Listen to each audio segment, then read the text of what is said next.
Welcome to Living Your Legacy. This is a platform and an opportunity for you to get to know Legacy Healing Center and its staff. And I'm really excited for you to meet our first ever guest, a close personal, dear friend of mine. Not only as an employee, but I've had the opportunity to watch this man grow. I've been a witness to his life, and his name is Michael DePasquale. Mike, I want to first begin by saying thank you for being here. Thank you. I've known you for about 5 years now, and you've done some tremendous work in your life. You've helped a lot of people. You do it so effortlessly, and I feel like it's been an honor to witness what you've done through your sobriety. It's been a cool journey. You kind of see me from the beginning when that? I had just a sheet on the floor that I was sleeping on. You know, and you walked in and, you know, you just offered your help, you know, and seeing me grow from just that kid on sleeping on that sheet to, you know, being able to work together. So it's been a cool journey for me and you. Appreciate that. Why treatment? I've been struggling to find a purpose for like a long time. You know, I'd always, really sports were the only thing that ever kind of got me like that like lit the fuel inside me.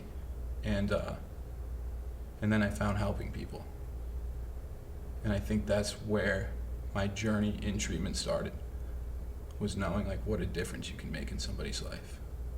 You know, I'm from East Greenwich, Rhode Island, like a little town in a very little state. Yeah.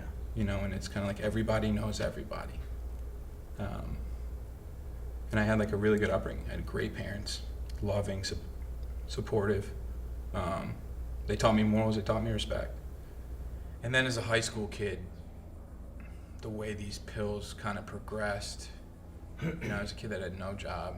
My family wasn't giving me any type of allowance, so like I could only support my habit so much. And like that $80, $50 pill just wasn't sustainable for me anymore. And then I get introduced to this little brown bag. That was $10. That was gonna keep me high 5 times as long. And that's what I did. Went from sniffing a bag a day to sniffing 5 bags a day. That $10 habit turned into a $50 habit. And now I'm back at square one. Like I can't sustain that $50 habit as a high school kid with no job. And then I went to the drug dealer. He's like, dude, you're doing this all wrong, man. Like, shoot it. That's the way that it's supposed to be done. Then that $10 a day bag's gonna last you. So that's what I did. So at 18 years old, became an IV heroin user. On my way to the University of Rhode Island to play baseball,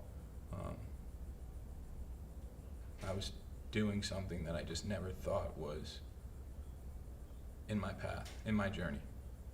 And again, things started to spiral. Now everybody knew something was wrong. I'm in and out of treatment. I show up for fall ball, and I lasted about a month. Couldn't pass a class, couldn't pass a drug test. My coach calls me up into his office and he's like, you didn't clear with the NCAA clearinghouse. Like, we're gonna have to let you go, we're gonna have to redshirt you.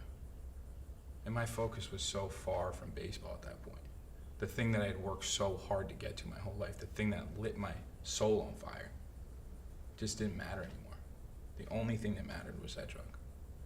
So when he said that, I was just like, whatever. And I walked. And when I left his office, I had like this impending doom come over me, where I knew it was just gonna be bad. And that's what it was. In and out of treatments, in and out of detoxes. Couldn't stop. 24 years old, I got an opportunity to come down to South Florida for treatment. I took it, treatment number 17. I mean, man, I went with one trash bag of clothes and I was just homeless in the streets of a random town in Massachusetts. You know, going from the great family that taught me morals, that were loving, taught me respect, to being homeless on the streets of Massachusetts because of a drug. I was sitting on that plane, I just reflecting back on how things happened, and I couldn't wrap my head around it. But I knew that I didn't want to be in that situation anymore. You know, so I got to that detox and I got to work. I was done with the in and outs. I was done disappointing my family. I was done disappointing my friends. I was done disappointing myself. and I got to work. I found a fellowship that like taught me how to live, like basic stuff. And on August 12, 2014 was the last day I ever got high. The last day I ever felt like I needed to pick up a substance to be somebody other than myself. And 6 months later is when I backed up into treatment as an overnight tech, growing to work with a company like Legacy Healing Center. You know, when I called, it was because you had such an incredible reputation.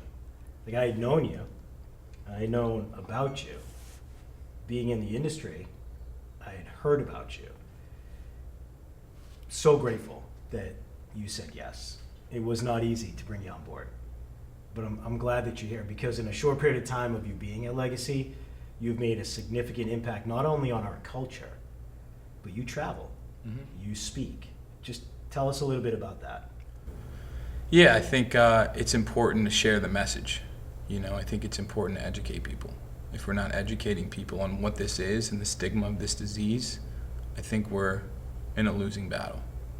So going around and speaking to high schools, middle schools, colleges, jails, institutions, it gives me an opportunity to A, give back, and to B, educate people on something they just may not understand.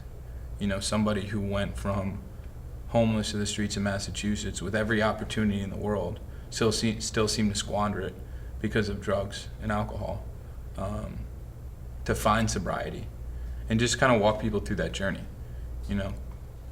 Being where I'm at today, I was fortunate to be around a lot of really good people who taught me how to motivate, how to lead, and it's probably the most pivotal piece to me going from that overnight tech to where I'm at today at Legacy, is the people that Legacy surrounded me by to help build me up to where I'm at today.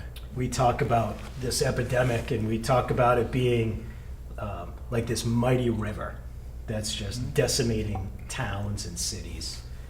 And with over 180 employees at Legacy Healing Center, and you're responsible for leadership of a large portion of those employees in different teams, it's an honor, it's a privilege to employ you. It's an honor and a privilege to do this with you. And I just want to say thank you for your commitment to not only Legacy and the families that we serve, but the communities that you're out educating. So thank you. I appreciate you. Appreciate you coming in. Thank you. Thanks, buddy.